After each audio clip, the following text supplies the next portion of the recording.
อดเหรอวะ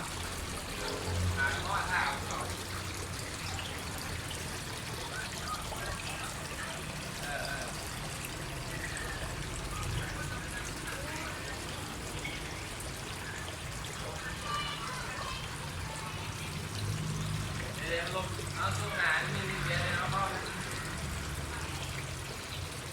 ของบ้านที่นี่เล่นกันแย่เดี๋ยวซ้ำไปแล้ว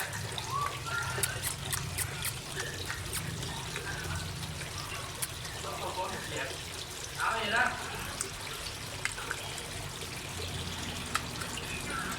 ไปต้องโค้งเสียบเดี๋ยวนี่นะนี่ก่อนเอาอย่าไป